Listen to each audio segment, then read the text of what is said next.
저희가 이제 두 번째로 볼 사례는 타다인데요. 사실 지금도 엄청 이슈가 되고 있죠. 타다. 네. 그래서 이제 저번 달 28일 날 이제 몇 월 28일? 10월 28일 날 그 서울중앙지검에서 이제 타다를 그 무면허 여객 운송 사업 혐의로 기소를 했어요. 무면허. 네. 타다는 뭐 소카라는 거 아시죠? 소카의 자회사거든요. 그래서 같이 이제 기소가 됐는데 여기서도 사실 이제 제가 아는 얘기는 법무법인을 통해서 충분한 검토를 받고 시작한 걸로 알고 있어요. 타다라는 사업 자체가. 네. 근데 나중에 이제 문제가 될 거라는 거는 사실 뭐 예상을 했을 수도 있지만 왜냐하면 저 같은 경우에는 어떤 분이 오셔가지고 얼마 전에 타다가 이제 기소가 됐잖아요. 네. 그냥 오셔서 제가 법무법인의 그 검토를 분명히 받았을 것 같은데 이렇게 기소가 된 거는 변호사의 잘못이 아니냐. 그래서 변호사를 상대로 손해배상을 할 수 있냐. 라고 저한테 얘기를 하시더라고 어떤 분이 오셔서. 근데 뭐 기소 자체는 뭐 아직 아무것도 결정난 게 아닌데. 기소만 된 거지 아직 결론은 안 난 거죠. 근데 기소된 것 자체만으로도 일단 뭔가 법률적인 검토가 잘못돼서 한 게 아니냐. 그래서 손해배상을 변호사한테 그 법무법인한테 청구할 수 있는 거냐라고 이렇게 물어보시길래 절대 안 된다. 절대. 사실 이제 너 극단적으로 얘기한 건데 사실 그렇긴 좀 어렵다고 말씀을 드렸어요. 그러니까 그분 진짜 궁금해서 물어보신 것 같더라고요. 그래서 이제 안 되는 이유는 뭐 여러 가지가 있겠지만 그 당시에는 아마 이따 이제 말씀을 드리겠지만 이 법률하고 시행령을 보면은 해석을 그렇게 할 수 있는 여지가 충분히 있어요. 이게 타다가 적법한 사업 모델이라는 걸 그래서 그렇게 이제 생각을 할 수도 있는데 사실 검찰이 이렇게 기소를 한 거는 이걸 영업용 택시로 본 거거든요. 그냥 그게 핵심인 거잖아요. 네, 렌터카를 대여한 게 아니라 이거는 너희는 실질적으로 택시야라고 본 거예요. 근데 그렇게 이제 법무법인이나 그쪽에서는 이제 여지가 조금 있긴 있었겠지만 그걸 확대하지 않은 거죠. 네, 그래서 할 수 있다라고 해서 이제 시행을 했고 타다가 잘 법을 이렇게 우회해서 사업을 잘했다라고 이렇게 되어서 이제 활발하게 활동을 하고 있었잖아요. 근데 이렇게 이제 갑자기 기소가 이제 갑자기 된 것 같아요.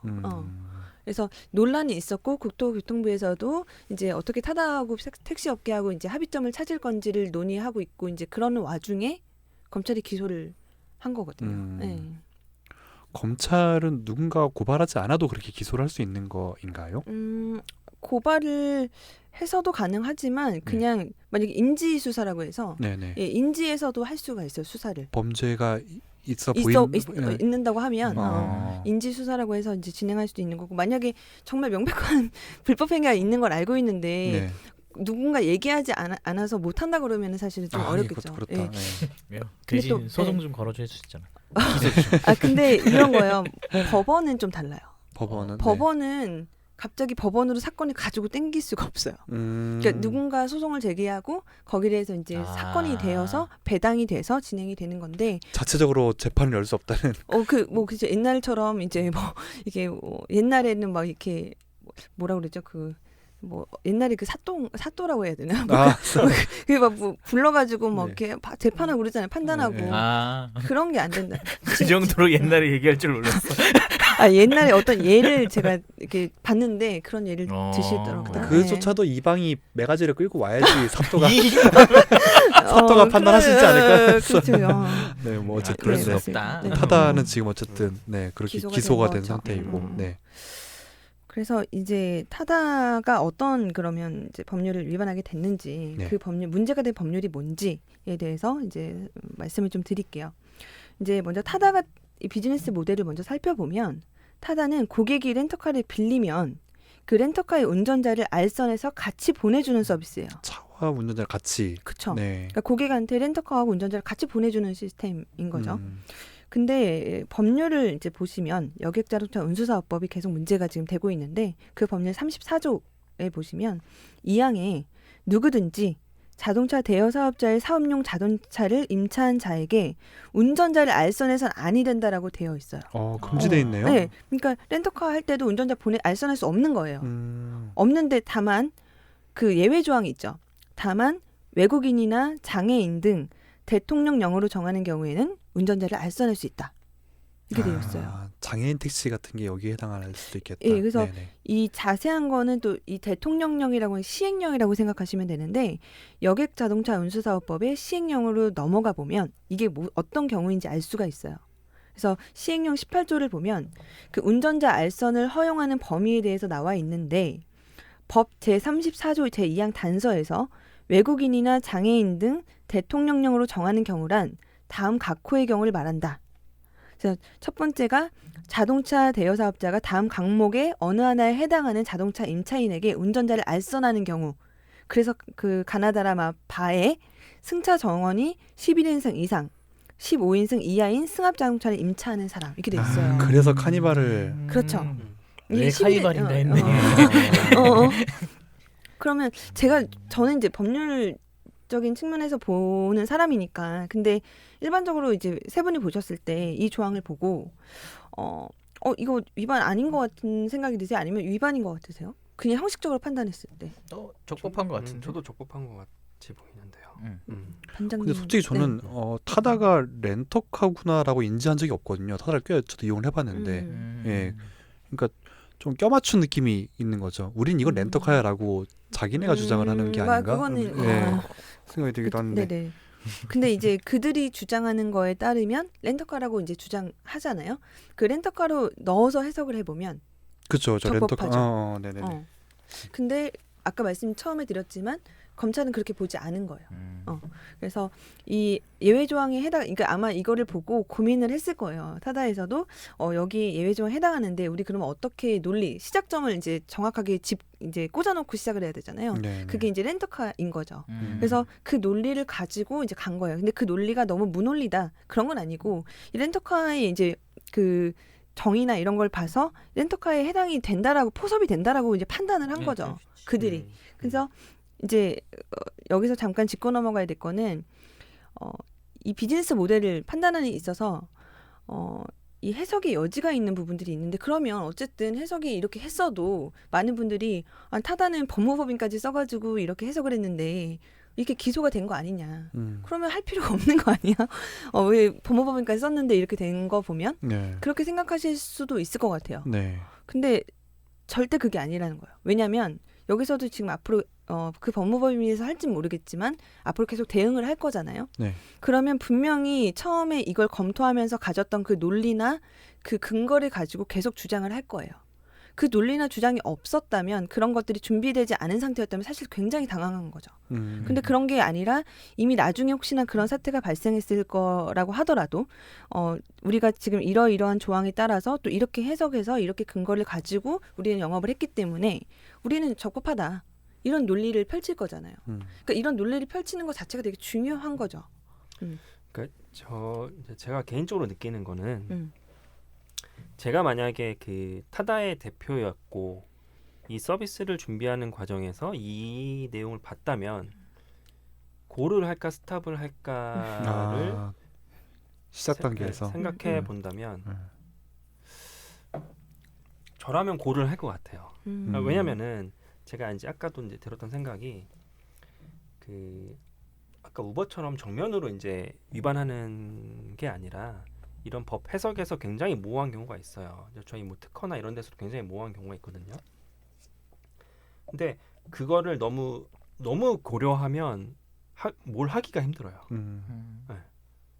그러니까 약간 해석의 여지가 있어서 이게 나중에 잘못되면 어떡하지라고 생각을 해버리면은 뭐 할 수 있는 게 굉장히 제한적으로 이제 바뀔 것 같아. 네. 그러니까 이 비즈니스 모델의 적법성 같은 경우에는 사실은 간단한 문제는 아니에요. 왜냐하면 아까 말씀드렸던 것처럼, 그러니까 저번 시간에 말씀드렸던 것처럼 한 가지 사업 모델에 한 가지 법률만 적용되는 건 아니거든요. 여러 가지 법률이 적용되니까 어떤 법률이 우리한테 얼마만큼 리스크가 있는지에 대해서는 되게 철저한 검토와 분석이 필요한 거예요. 근데 아까 이제 반장님 말씀하셨던 것처럼 렌터카로 보이지 않았다라고 하셨잖아요. 네.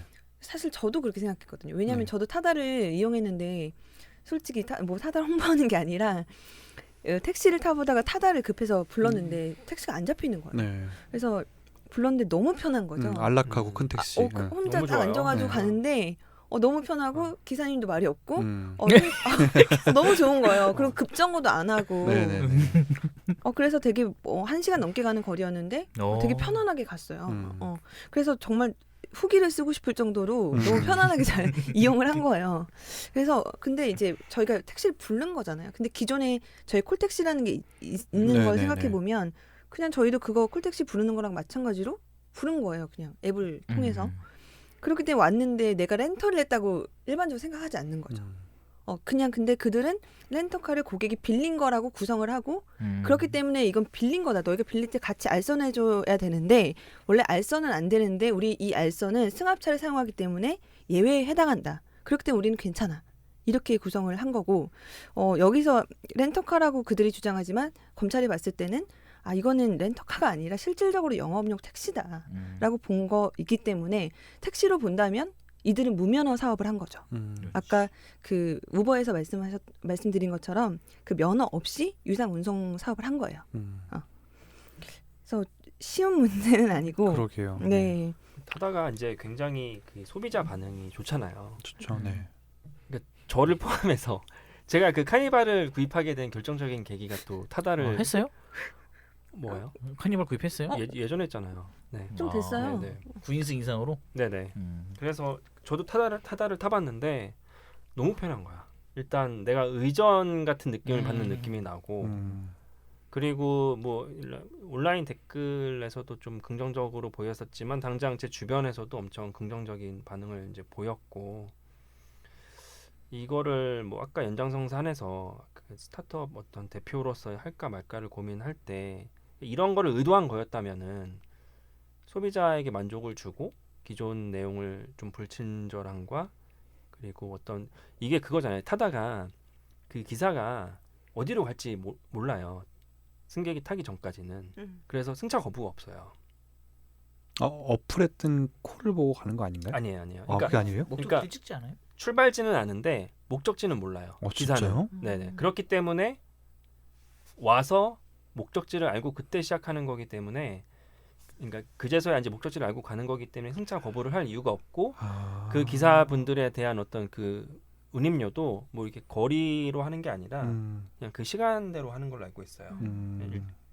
그렇기 때문에 저는 굉장히 혁신적이라고 생각을 했고 그리고 이제 그런 혁신적인 부분에서 이런 법규를 제가 봤을 때 이런 예외 조항에 해당될 것 같다라고 한다면 너무 약간 좀 주관적인 부분이긴 한데 저는 괜찮았던 것 같아요.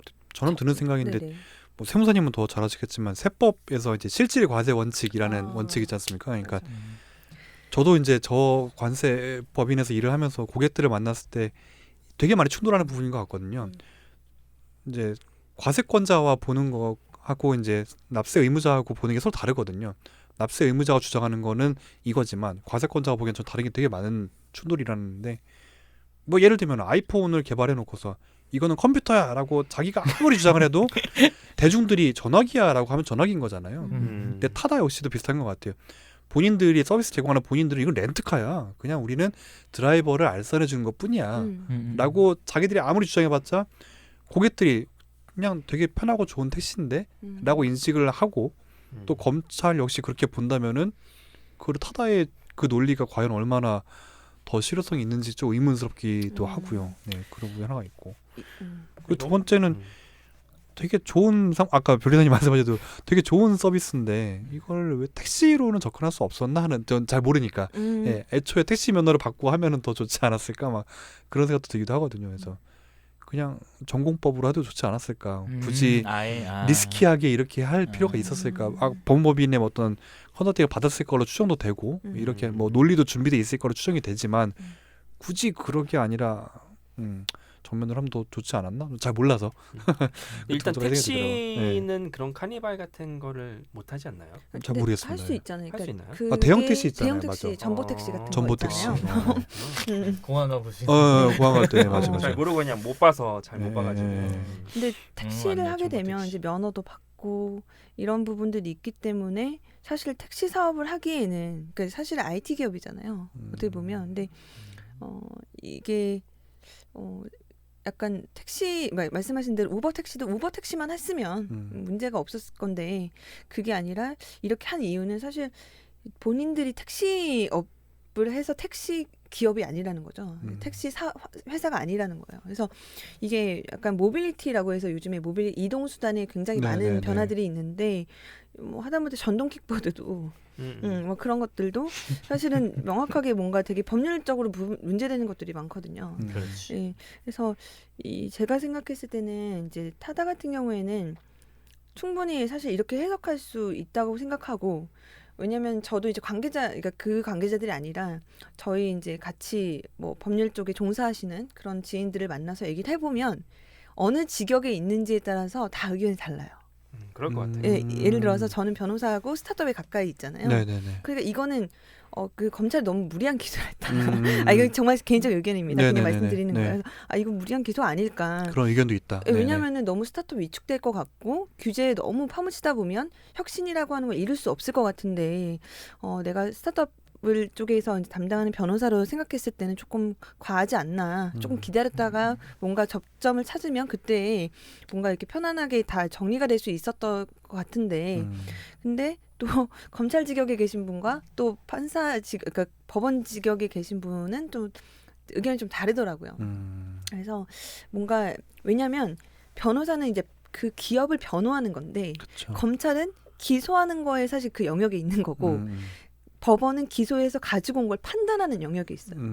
근데 저희가 이제 얘기하면서 되게 느꼈던 게 뭐냐면 이 세 개를 전부 다 고려해서 뭔가 할 수 없다는 거죠. 이게 세 개를 예를 들어서 검찰이 이 사회적인 이슈와 여러 가지를 그렇구나. 고려해서 기소할 수 없다는 거예요. 그러니까 사회적으로 그렇기 때문에 법 위반을 눈 감아줄 수도 없는 거고 그러니까 각자의 영역이 있는 거예요. 그러니까 법원도 만약에 가져왔으면 판단을 하지만 나중에 입법하면 이거 해결될 문제인데 또 이렇게 생각을 하는 거고 검찰에서는 지금은 이렇게 실질적으로 이렇게 볼 수 있다라고 이렇게 생각을 하고 기소가 이제 이렇게 부당하지 않다라고 생각을 하는 거고 변호사 입장에서는 진짜 왜 이렇게까지 하는 건가 이런 생각이 이제 드는 거죠. 그래서 앞으로 계속 법원의 판단이 어떻게 나올지는 모르겠지만 이번에 판례가 되게 큰 파장을 남길 것 같은데. 그러니까 되게 중요해요. 사실. 또는 타다가 이걸 서비스를 할 때 조금 더 마케팅적으로 이것은 렌터카고 여러분들이 렌터카를 지금 빌리신 겁니다라는 거를 그러니까 타는 승객들한테 계속 더 홍보를 했으면 지금 근데 웃기는 게 소카가 있단 말이에요. 자기네는. 그러니까 원래 본회사가 소카라는 렌터카 회사인 거죠. 그치. 그러면서 타다를 별도로 만들었으니까 이거는 렌터카 회사 다른 서비스입니다라고. 그치. 왜냐면 여기는 운전자도 같이 있어주니까 또 다른 렌트입니다. 이걸 했으면 이번 논쟁이 있었을 때 좀 더 유리하지 않았을까? 그것도 한 방법이 될 수. 왜냐면 자꾸 인식을 시키는 거죠. 세뇌시키는 거죠. 이거는 렌터카야. 렌터카야. 조금 더 본인들한테 입증성이 높아지니까. 근데 저는 개별적으로 그런 문제도 있지만 제 주관적인 의견인데 그냥 이런 사태를 보면서 택시는 사실 되게 예민한 부분이 있어요. 택시 이제 어떤 그 직역군이 옛날에 막 그 택시는 뭐 문제 생기면 정말 어떤 분은 막 분신하시는 분도 계셨고 그 생계랑 너무 직결되어 있기 때문에 그걸 보호해 주는 것이 법이었으니까. 그렇죠. 그래서 이해로 가는데 저 그런 측면에서는 또 뭔가 혁신적인 서비스를 해서 아까 말씀하셨지만 왜 지금 렌터카 하는데 왜 여기까지 진출을 해서 굳이 이런 걸 만드냐.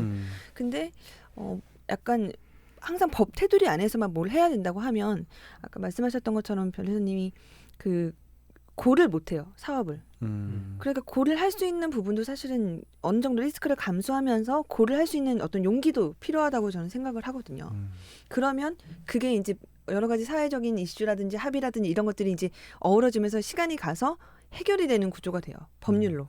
근데 지금은 좀 만들기 어려운 게 지금 이렇게 논란이 되고 있는데 갑자기 법률을 만들면 이제 끝나겠죠 이 문제는.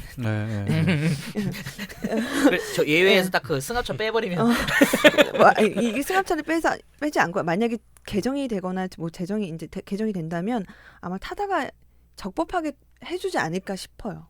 그런 법률이 나오죠. 왜냐하면 타다 자체를 아예 그렇게 해버리면 지금 스타트업계에서는 이거 굉장한 이슈라고 보고 스타트업이 안 그래도 규제에 어쨌든 늪에 빠져서 지금 허우적거리는데 더 깊숙하게 약간 밀어놓는 것 같은 그런 결과가 나오지 않을까 해서 다들 보고 있거든요. 그래서 자꾸 이제 해외로 나가고 우리나라에서 규제 때문에 못하니까 좀 안타까운 것 같아요. 저는 중장기적으로는 면허 제도는 없어질 것 같아요.